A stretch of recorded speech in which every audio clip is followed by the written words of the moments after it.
Good morning. अपन ने chemical kinetics की शुरुआत की थी। आज इसी चैप्टर को आगे बढ़ाते हुए अपन रासायनिक जो अभिक्रिया है उसके वेग और वेग नियतांक के बारे में अध्ययन करेंगे। तो देखो, द्रव्य अनुपातिक क्रिया नियम के अनुसार किसी अभिक्रिया का जो वेग है वो नियत ताप पर जो क्रिया कारक है उनकी सांद्रता पर निर्भर करता है। कोई अभिक्रिया है जिसमें रिएक्टेंट है वो किसमें कन्वर्ट हो रहे हैं, प्रोडक्ट में।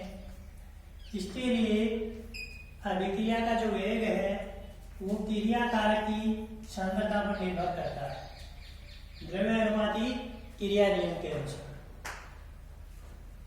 अपन ने एक व्यापक अभिक्रिया लेते हैं जिसमें ए, बी और सी अपने पास 3 क्रिया कारक हैं। ये उत्पाद में परिवर्तित हो रहे हैं। यहाँ पर ए के M1 मोल है, बी के M2 मोल है और सी के M3 मोल है। ये आपस में क्रिया करके क्या बनाएंगे, उत्पाद बनाएंगे। तो किसी भी रासायनिक अभिक्रिया का जो वेग है वो निश्चित ताप पर क्रिया कारकों की सांद्रता पर निर्भर करता है। और अभिक्रिया में अगर रस समीकरण मितीय गुणांक है तो अभिक्रिया का जो वेग है वो क्रिया कारक ए की सांद्रता को मैं ऐसे लिख देता हूँ। इस पर इसका रस समीकरण मितीय गुणांक घात के रूप में लगाने पर जो व्यंजक प्राप्त होता है उसके क्या होता है, समानुपाती। अभिक्रिया का वेग क्रिया कारक की सांद्रता पर उसका रस समीकरण मितीय गुणांक घात के रूप में लगाने पर प्राप्त व्यंजक की क्या होता है, समानुपाती। ऐसे ही अगर बी के संदर्भ में अभिक्रिया वेग की बात की जाए तो अभिक्रिया का वेग क्रिया कारकों की बी की सांद्रता पर इसका रस समीकरण मितीय गुणांक घात के रूप में लगाने पर जो व्यंजक प्राप्त होता है उसके भी समानुपाती होगा। और सी के रिस्पेक्ट में अगर बात करें तो rate of the reaction is directly proportional to concentration of c की पावर M3 पर निर्भर करेगा। और अभिक्रिया के अगर कुल वेग की बात की जाए तो कुल वेग इन सभी व्यंजकों के गुणनफल के समानुपाती होता है। ए की कंसंट्रेशन की पावर M1, बी की कंसंट्रेशन की पावर M2 और सी की कंसंट्रेशन की पावर M3 पर निर्भर करता है। यहाँ पर आप अगर समानुपातिक चिन्ह हटाते हैं तो नया कांस्टेंट आता है जिसे क्या बोलते हैं अपन, वेग नियतांक या वेग स्थिरांक। ए की कंसंट्रेशन की पावर M1, बी की कंसंट्रेशन की पावर M2 और सी की कंसंट्रेशन की पावर M3। अब अगर ए की कंसंट्रेशन की पावर M1 का मान भी 1 की इकाई के बराबर है, बी की कंसंट्रेशन की पावर M2 का मान भी 1 इकाई के बराबर है और सी की कंसंट्रेशन की पावर M3 का मान भी अगर इकाई है तो उस स्थिति में क्या होगा, यदि ए की कंसंट्रेशन की पावर M1 बराबर बी की कंसंट्रेशन की पावर M2 बराबर सी की कंसंट्रेशन की पावर M3, ये मान अगर इकाई होता है उस स्थिति में R बराबर किसके हो जाएगा, K के हो जाएगा। और ये जो K है इसे अपन क्या बोलते हैं, विशिष्ट अभिक्रिया वेग नियतांक बोलते हैं। क्या बोलते हैं, विशिष्ट अभिक्रिया वेग नियतांक। तो विशिष्ट अभिक्रिया वेग या वेग नियतांक अभिक्रिया का वह वेग है जहां समस्त क्रिया कारकों की सांद्रता क्या होती है, इकाई होती है। आपके पास जो क्रिया कारक है उनकी सांद्रता अगर इकाई हो तो उस अभिक्रिया का जो वेग है वह विशिष्ट अभिक्रिया वेग या वेग नियतांक कहलाता है। विशिष्ट अभिक्रिया वेग का मात्रक जो है वो अभिक्रिया की कोटि पर निर्भर करता है। किस पर निर्भर करेगा, अभिक्रिया की कोटि पर निर्भर करेगा। अर्थात किसी अभिक्रिया का जो वेग स्थिरांक है वही क्या कहलाता है, विशिष्ट अभिक्रिया वेग कहलाता है। किसी अभिक्रिया में अगर क्रिया कारकों की सांद्रता आपने इकाई ले रखी है और उस स्थिति में जो अभिक्रिया का वेग है वही क्या कहलाएगा, विशिष्ट अभिक्रिया वेग कहलाएगा। क्रिया कारकों की सांद्रता कितनी होनी चाहिए, 1 यूनिट होनी चाहिए। उस स्थिति में अभिक्रिया का वेग ही क्या कहलाएगा, वेग विशिष्ट अभिक्रिया वेग कहलाएगा। अर्थात ऐसी रासायनिक अभिक्रिया जिसमें सभी क्रियाकारकों की सांद्रता इकाई होती है, तो उस स्थिति में अभिक्रिया का जो वेग नियतांक है उसे क्या बोलेंगे अपन, विशिष्ट अभिक्रिया वेग बोलेंगे या वेग नियतांक बोलेंगे। अब अपन इस वेग नियतांक की इकाई देखते हैं, वेग नियतांक की इकाई देखते हैं। देखो उसी व्यापक अभिक्रिया की अपन दोबारा बात करेंगे। जैसे आपके पास अभिक्रिया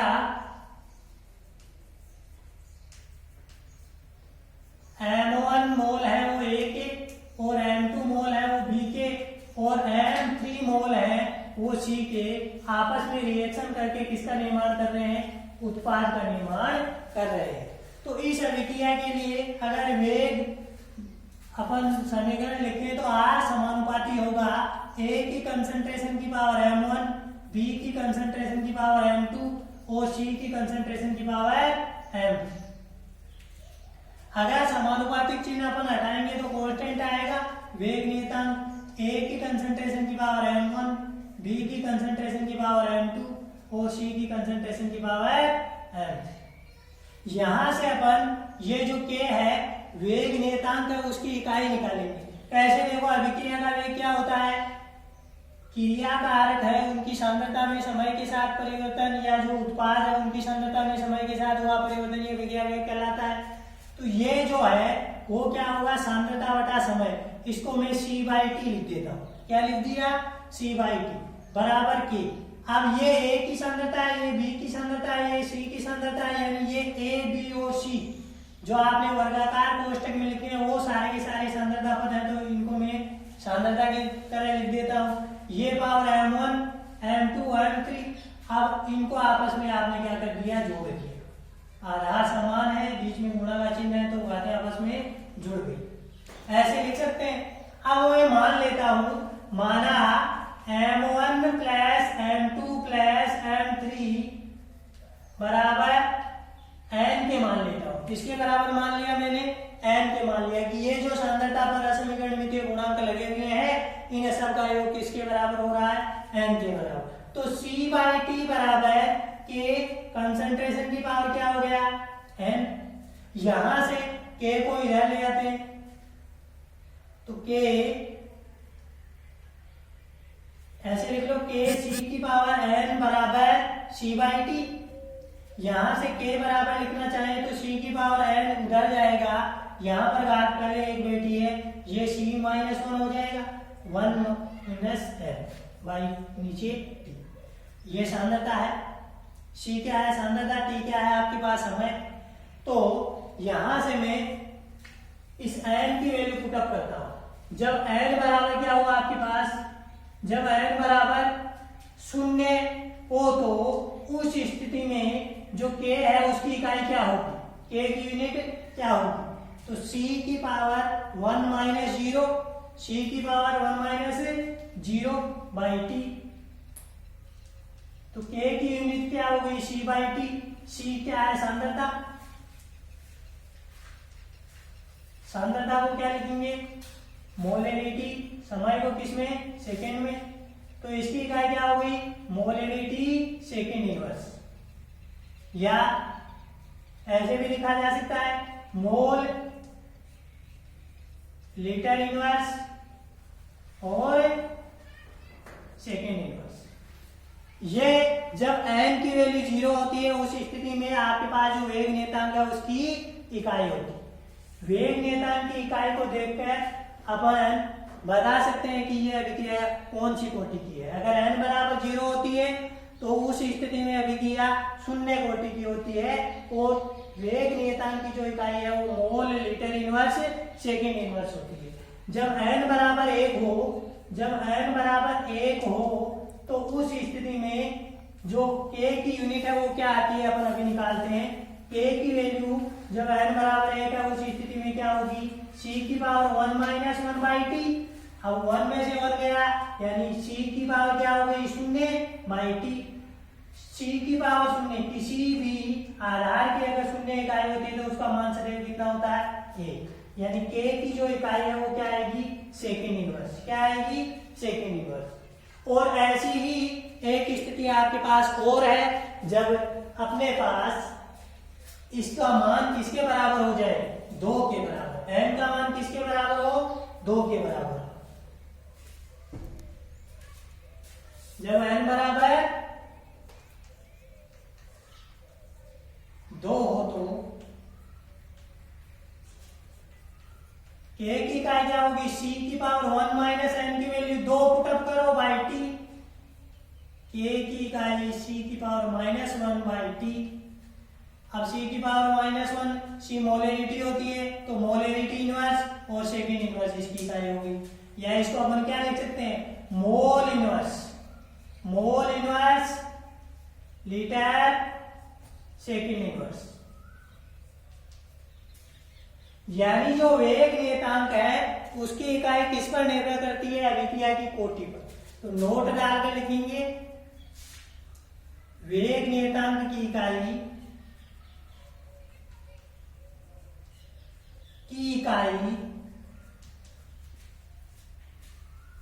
अभिक्रिया की कोटि पर निर्भर करती है।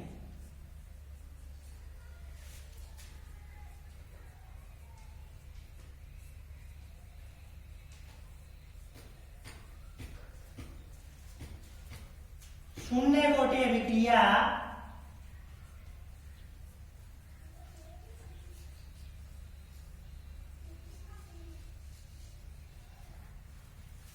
हेतु के की इकाई क्या होगी, mole litre inverse second inverse. प्रथम कोटि अभिक्रिया हेतु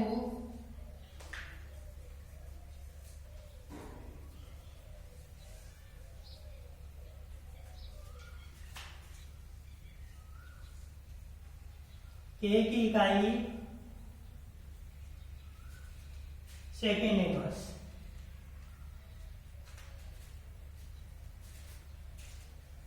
और द्वितीय कोटि अभिक्रिया है तो के की इकाई क्या होगी, अभी अपन ने पढ़ा है,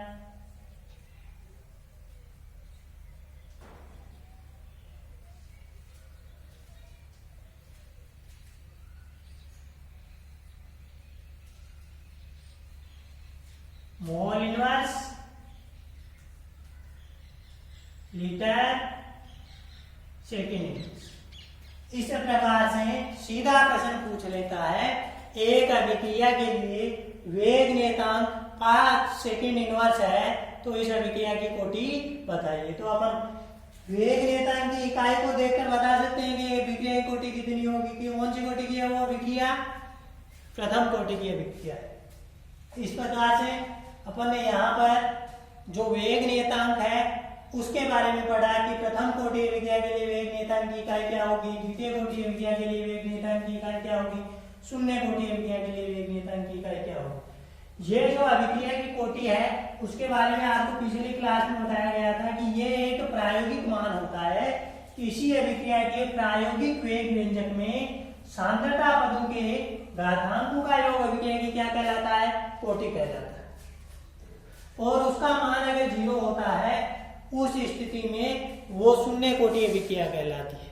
आगे अपन पढ़ेंगे शून्य कोटि अभिक्रिया, शून्य कोटि अभिक्रिया, शून्य कोटि अभिक्रिया नाम से ही पता चल रहा है।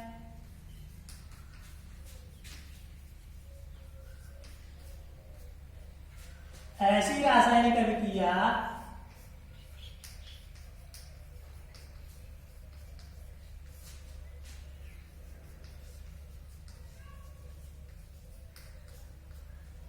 जिसमें अभिक्रिया का वेग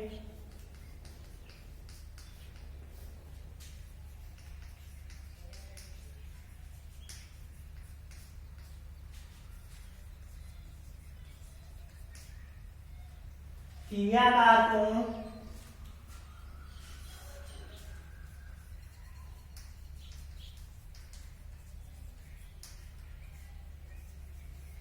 शून्य घात के समानुपाती होता है, क्रियाकार कोण की शून्य घात के समानुपाती होता है।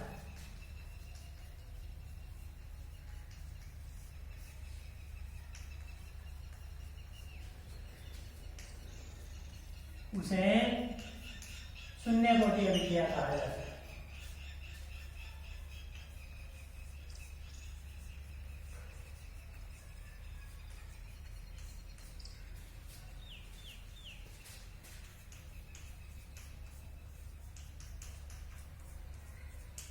दूसरे शब्दों में ऐसे भी बोल सकते हैं कि ऐसी रासायनिक अभिक्रिया जिसमें अभिक्रिया का वेग क्रियाकारकों की सांद्रता पर निर्भर नहीं करता, उसे अपन क्या बोलेंगे, शून्य कोटि अभिक्रिया बोलेंगे।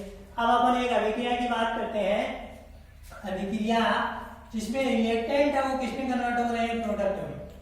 ये आपका रिएक्टेंट है वो किसमें, प्रोडक्ट में बदल रहा है।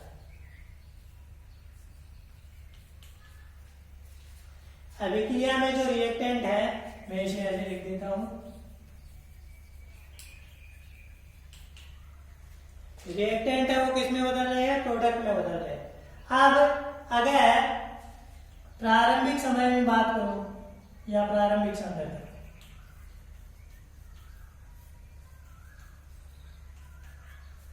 प्रारंभिक सांद्रता की बात करूं तो मेरे पास जो क्रिया कारक है उनकी प्रारंभिक सांद्रता R0 है, इनिशियल कंसंट्रेशन। क्योंकि अभिक्रिया अभी शुरू नहीं हुई है, प्रारंभ है, तो यहाँ पर जो आपके पास उत्पाद है उनकी सांद्रता क्या है, 0। अब t समय पर अगर बात करें, t समय पर सांद्रता,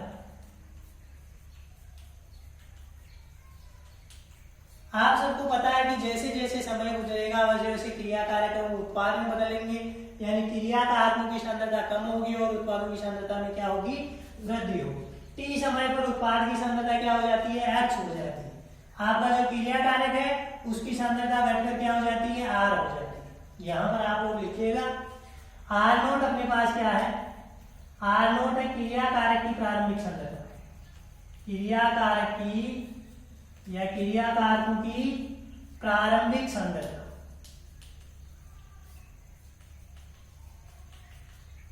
और R क्या है, T समय पर क्रिया कारक की सांद्रता, T समय पर क्रिया कारकों की सांद्रता।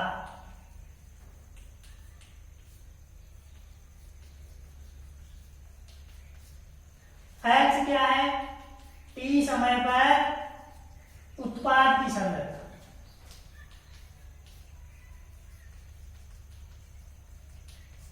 आगे बात समझ में। अब आप लोग बता सकते हो कि H की वैल्यू कितनी होगी। देखो T समय में जो R0 क्रिया कारक की प्रारंभिक सांद्रता थी उसमें से H किसमें बदल गए, उत्पाद में बदल गए, तो जो R है इसकी वैल्यू क्या हो जाएगी, R0 माइनस X। X बराबर क्या होगा,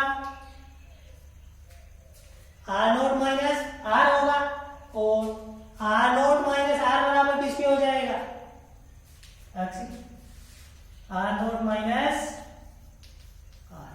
यानी क्रिया कारक की प्रारंभिक सांद्रता में से T समय पर क्रिया कारक की जो सांद्रता है वो अगर अपन घटा देते हैं तो अपने पास किसकी सांद्रता आ जाएगी, T समय पर उत्पाद की सांद्रता आ जाएगी। आप देखिएगा वेग नियम से,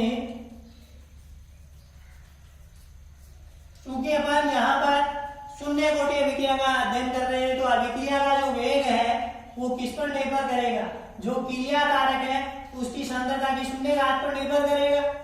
अब अभिक्रिया का वेग क्या होता है, सांद्रता में हुआ परिवर्तन, समय के साथ क्रिया कारक या उत्पादों की सांद्रता में हुआ परिवर्तन। अगर इस R को मैं लिखना चाहूं तो R क्या होगा, ये क्रिया कारकों या उत्पादों की सांद्रता में समय के साथ हुआ परिवर्तन है। इसको मैं क्रिया कारक के रिस्पेक्ट में अगर लिखूंगा तो ये क्या होगा, माइनस dr/dt, और अगर उत्पाद के संदर्भ में लिखूंगा तो ये क्या होगा, x/t। बात समझ में आ गई। जो क्रिया कारक है उसके रिस्पेक्ट में नेगेटिव साइन लगाएंगे क्योंकि इसकी सांद्रता समय के साथ क्या होगी, कम होगी, और जो उत्पाद है उसकी सांद्रता समय के साथ बढ़ेगी। इसके लिए इसके पहले क्या लग गया, पॉजिटिव साइन लग गया, dx/dt।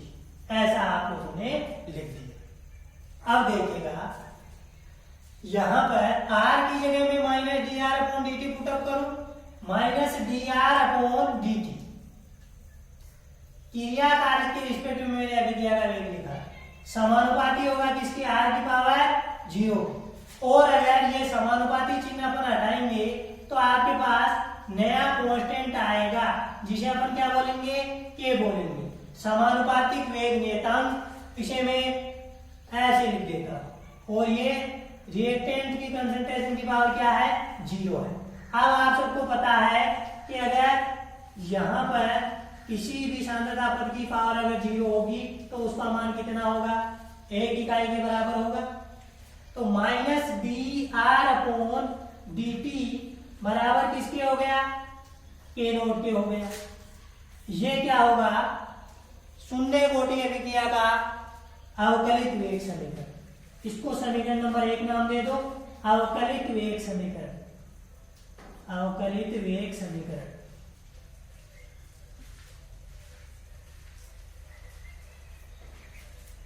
अगर किसी भी शून्य कोटि अभिक्रिया से आपसे अवकलित वेग समीकरण पूछे तो minus D R upon D T बराबर किसके लिख देंगे, के लिख देंगे। ये क्या हो गया, अवकलित वेग समीकरण हो गया।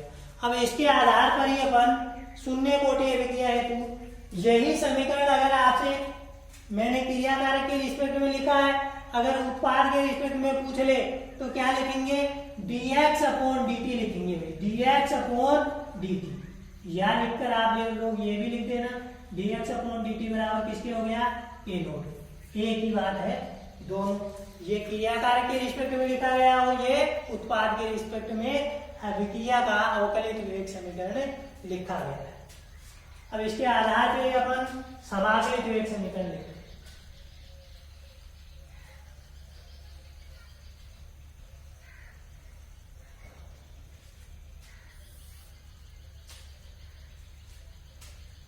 देखो minus D R upon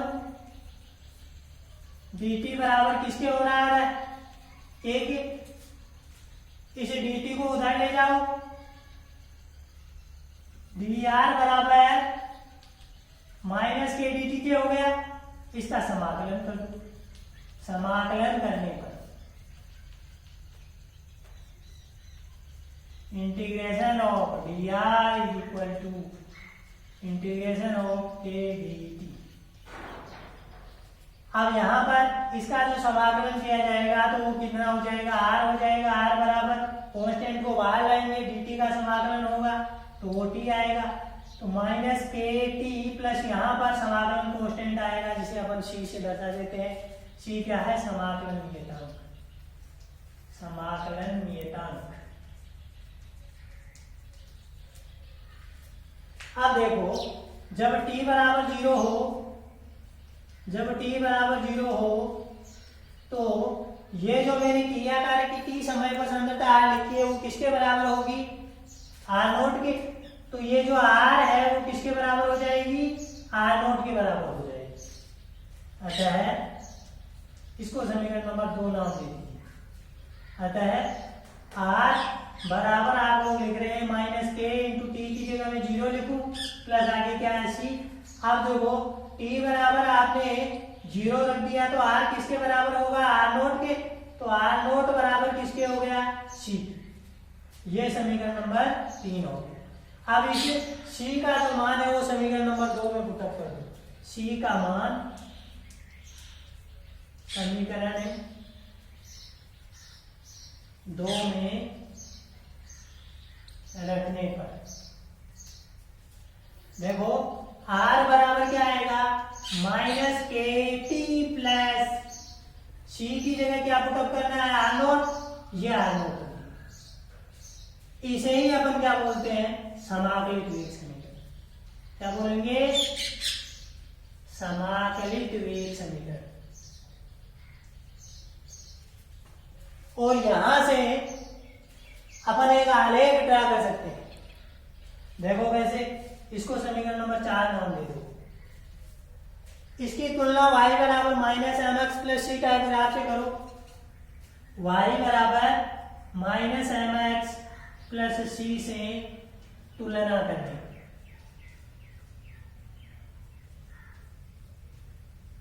y axis पे क्या लेंगे आप, r लेंगे और x एक्सिस पे क्या लेंगे, t लेंगे। आपका जो इंटरसेप्ट हो गया हो जाएगा r नोट हो जाएगा और इसकी स्लोप क्या होगी, माइनस के होगी। तो ये यहाँ पर अपन आलेख है वो ड्रा करते हैं।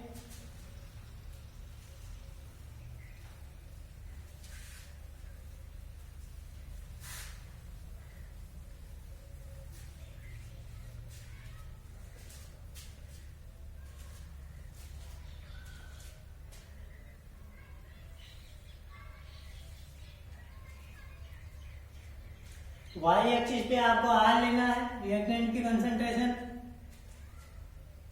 एक्स एक्स पे आपको टी लेना है, समय। और देखो इंटरसेप्ट इसमें आ रहा है नेगेटिव स्लोप है, तो इस प्रकार से आपके पास ग्राफ आएगा। ये जो इंटरसेप्ट है, इस इंटरसेप्ट का मान होगा आर नोट, और इसकी ढाल क्या होगी, tan थीटा बराबर माइनस। इस प्रकार से आपके पास यह आलेख प्राप्त होता है। अब इसको अपन दूसरे तौर पर भी लिख सकते हैं, देखो कैसे। आपके पास R बराबर माइनस के टी प्लस आर नोट है, उत्पाद के रिस्पेक्ट में भी इसको अपन दर्शा सकते हैं। देखो के टी को इधर लेकर आओ, के टी प्लस का हो गया, के टी बराबर आर नोट माइनस आर हो गया। मैंने आपको क्या बताया था, आर नोट माइनस आर की वैल्यू किसके बराबर होगी, एक्स के। क्योंकि आर नोट माइनस आर बराबर किसके होगा, एक्स के। तो एक्स बराबर किसके हो गया, के टी के हो गया। एक्स बराबर किसके हो गया, के टी। तो यहां से भी एक आलेख ड्रा कर सकते हैं, वाई बराबर क्या, एम एक्स से तुलना करने पर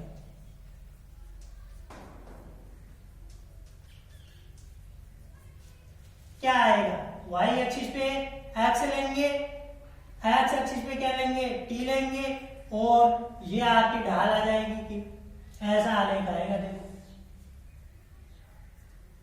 वाई एक्सिस पे एक्स ले रहे हैं, इधर आपने समय लिया है, यह एक सीधा आलेख आएगा जिसकी ढाल क्या होगी, tan थीटा बराबर के टी। इस प्रकार से ये जो आलेख बनाया गया है, ये क्रिया कारक की सांद्रता और समय के मध्य आलेख है।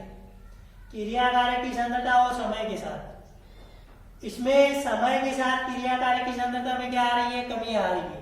देखो t बराबर 0 समय की अगर बात करें, t बराबर अगर 0 होगा, यानी यहाँ पर मूल बिंदु पर होगा, तो सारी की सारी सांद्रता है वो रिएक्टेंट की वजह से होगी। जैसे जैसे समय बढ़ेगा वैसे वैसे क्रिया कारक की सांद्रता क्या हो जाएगी, कम हो जाएगी। ये वाला जो आलेख है वो उत्पाद की सांद्रता और समय के मध्य है। जैसे जैसे समय बढ़ रहा है वैसे वैसे उत्पाद की सांद्रता में क्या हो रही है, कमी, वृद्धि हो रही है। टी बराबर अगर 0 होगा तो उस स्थिति में उत्पाद की सांद्रता क्या होगी, 0 होगी। तो ये दोनों डिफरेंस है इन दोनों आलेखों में। अपन क्रिया कारक के लिए भी बता सकते हैं और उत्पाद के लिए भी आलेख बना सकते हैं। अब एक छोटा सा टॉपिक अपन और देखेंगे, अर्धायुकाल क्या होता है। देखो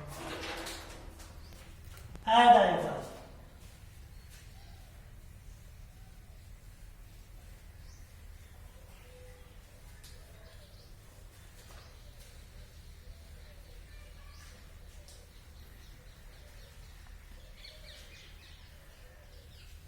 थोड़ा सा समझने की कोशिश करना। ये आपके पास रिएक्टेंट है, प्रोडक्ट में कन्वर्ट हो रहे हैं। प्रारंभ की अगर बात करें तो सारी की सारी सांद्रता क्रिया कारक की वजह से है। ये मान लीजिए क्रिया कारक की सांद्रता कितनी है, 100 मोलर है मेरे पास। कितनी है, 100 मोलर। अब अगर टी में टी हाफ लेऊंगा तो आधे क्रिया कारक अणु किसमें परिवर्तित हो जाएंगे, उत्पाद में। तो यहाँ पर जो उत्पाद की सांद्रता है टी हाफ पर, वो कितनी हो जाएगी, 50 मोलर हो जाएगी। अरे होगी कि नहीं होगी, इसकी सांद्रता कितनी हो जाएगी, 50 मोलर। अर्थात वह समय जिस पर क्रिया कारक की सांद्रता घटकर क्या हो जाती है, आधी हो जाती है। वह समय जिस पर क्रिया कारक की सांद्रता घटकर प्रारंभिक सांद्रता की आधी हो जाती है। अर्थात वह समय जिसमें आधे क्रिया कारक अणु किसमें परिवर्तित हो जाते हैं, उत्पाद में परिवर्तित हो जाते हैं, उसे अपन क्या बोलेंगे, अर्धायुकाल। तो इसकी परिभाषा लिखिए, अर्धायुकाल वह समय जिस पर आधे क्रिया कारक अणु उत्पाद में परिवर्तित हो जाते हैं। अर्थात क्रिया कारक अणु की सांद्रता,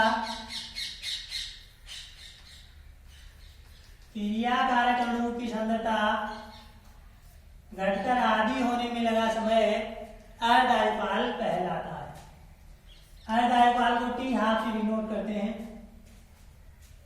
देखो अपन ने जो समीकरण लिखी थी वो कैसी थी, R बराबर माइनस के टी प्लस आर नोट था, यही था।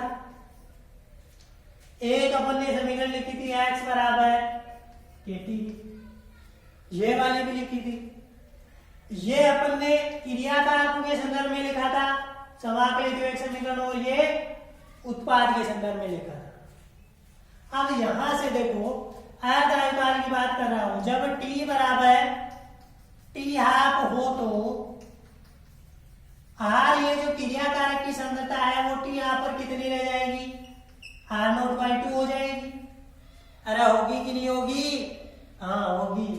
तो R की जगह आप R नोट बाई 2 रखो, R की जगह R नोट बाई 2 रख दिया, बराबर माइनस के टी प्लस आर नोट। अरे के टी को इधर लेकर आओ, अरे पॉजिटिव हो गया, के टी बराबर R naught minus R naught by 2, तो आर नोट बाई 2। अरे पूरे में से आधा घटा तो आधा बचेगा, क्या आएगा, आर नोट बाई 2।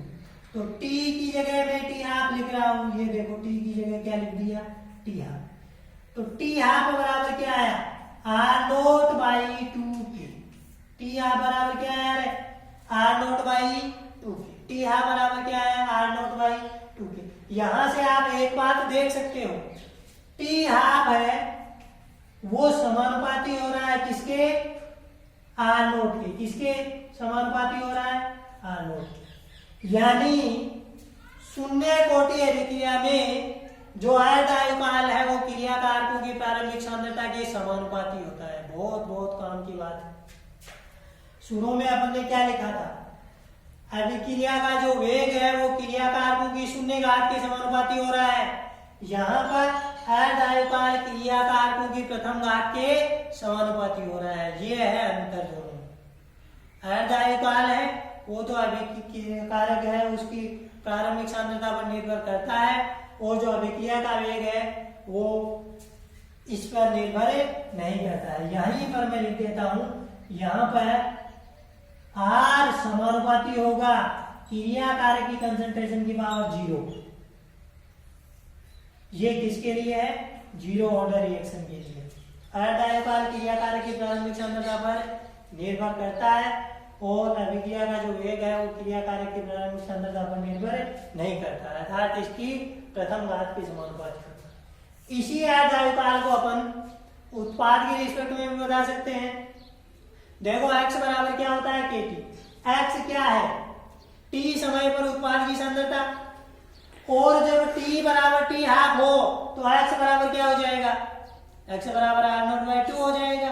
प्रारंभिक सांद्रता की आधी हो जाएगी उत्पाद में परिवर्तित। जब t बराबर t हाफ हो तो x बराबर क्या हो जाएगा, r नॉट बाई।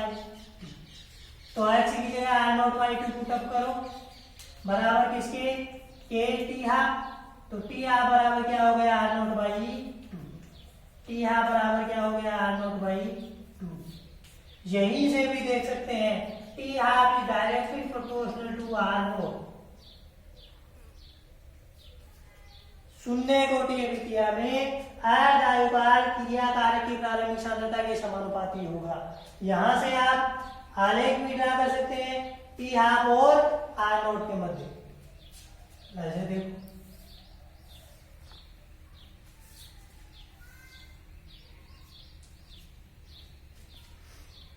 ये इधर आपने टी हाफ लिया, ये इधर क्या लिया, आर नोट।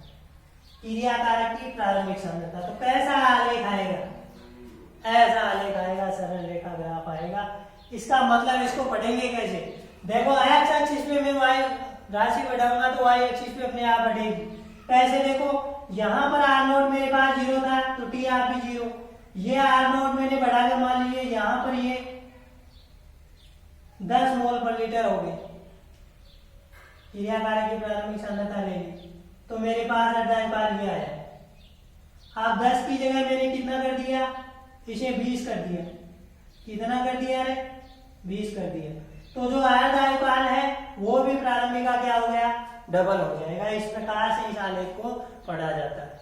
इसके उदाहरण की बात करें कि शून्य कोटि अभिक्रिया के उदाहरण कौन कौन से होते हैं, तो आपने पढ़ा है वो सारे के सारे उदाहरण। जितने भी प्रकाश रासायनिक अपघटन अभिक्रियाएं होती हैं, फोटोकेमिकल रिएक्शन होते हैं, वो सारे की सारे किसका उदाहरण होंगी, शून्य कोटि अभिक्रिया का उदाहरण होंगी।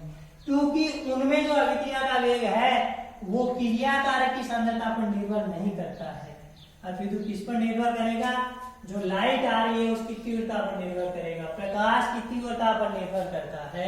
जैसे उदाहरण की अगर बात करें तो पहला उदाहरण आप लोगों के पास वही है, H2 + Cl2 लाइट की प्रेजेंस में HCl में कन्वर्ट होता है। इस अभिक्रिया में अगर आप अंधेरे कमरे में संपन्न कराना चाहो तो H2 और Cl2 की सांद्रता कितनी भी बढ़ा दो, कभी यह है वो प्रोडक्ट में कन्वर्ट नहीं होगा।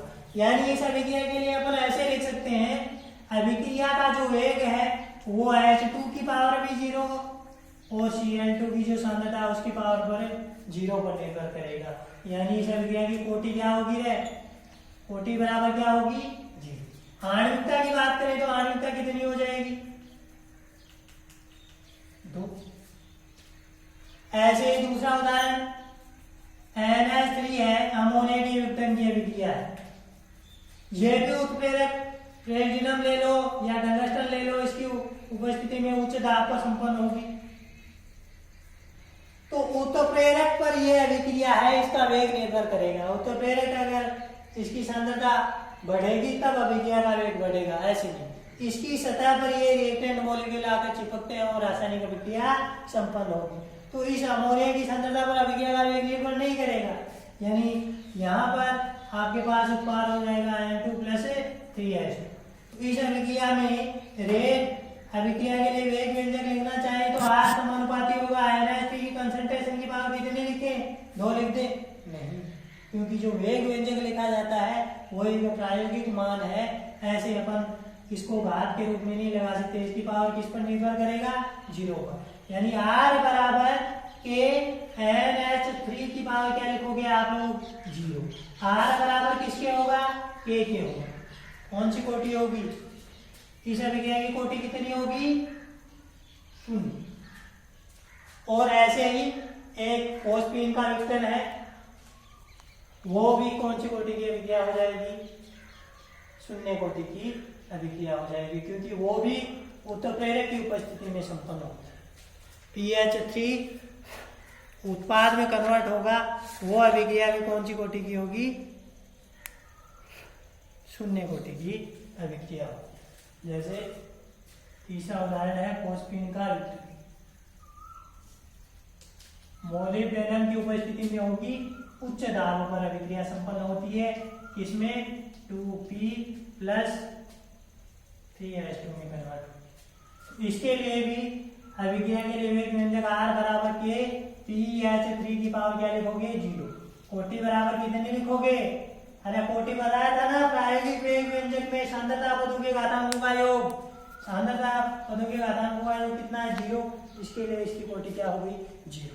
आगे वाले क्लास में अपन प्रथम कोटि अभिक्रिया का अध्ययन करेंगे। Thank you.